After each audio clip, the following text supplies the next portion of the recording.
मोदी सरकार ने अंततः बड़ा और अच्छा फैसला ले लिया है, जिस पर महीनों से बहस चल रही थी, जिस पर कोर्ट भी चिंता जता चुका था। इन ऐप्स ने जुए को स्किल्स का नाम देकर इसे आम बात बना दिया था। टीवी पर क्रिकेटर ब्रेक में बार बार पूछ रहे थे कि आपने अपनी टीम बनाई है कि नहीं बनाई है।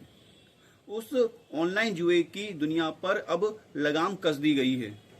सरकार ऑनलाइन गेमिंग बिल 2025 लेकर आ चुकी है और इसके बाद रियल मनी गेम्स का भविष्य तय हो गया है। क्या है ये नया कानून?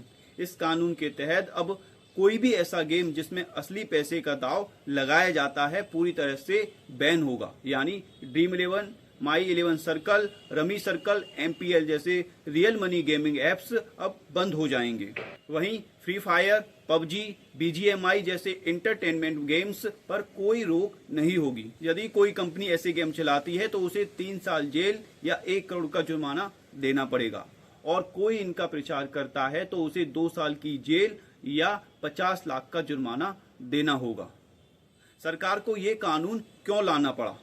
सरकार का कहना है कि ऐसे गेम्स से लाखों युवा कर्ज और लत में फंस रहे थे।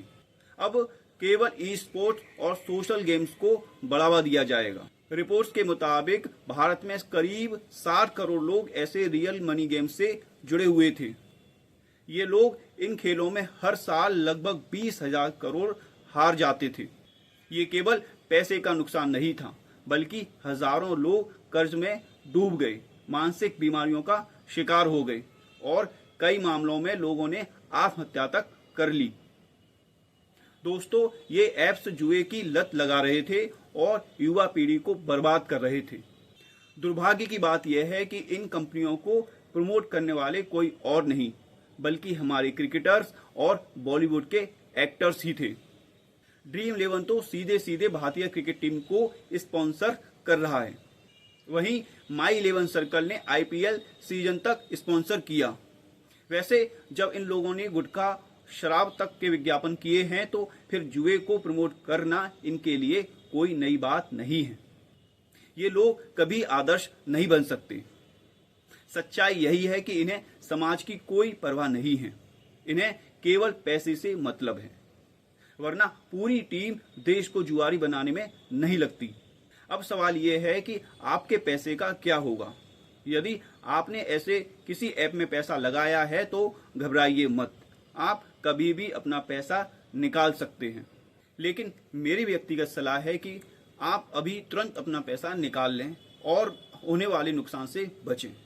दूसरा सवाल यह है कि ऐसे ऐप्स कब बंद होंगे? फिलहाल ऐसे ऐप्स तुरंत बंद नहीं होंगे। ये बिल कल लोकसभा से और आज राज्यसभा से पास हो चुका है, लेकिन अभी इसे राष्ट्रपति की मंजूरी मिलना बाकी है। उसके बाद सरकार नियम बनाएगी और अधिसूचना जारी करेगी, तब जाकर यह कानून लागू होगा। हालांकि सरकार की गंभीरता और तत्परता को देखते हुए ऐसा लगता है कि 2-4 दिनों में ही यह कानून बन जाएगा। लेकिन स्पष्ट हो गया है कि इन कंपनियों का खेल अब ज्यादा दिन नहीं चलने वाला है। इनका गेम ओवर हो चुका है। सरकार का यह फैसला आपको कैसा लगा, कमेंट में अवश्य बताइएगा। जय हिंद।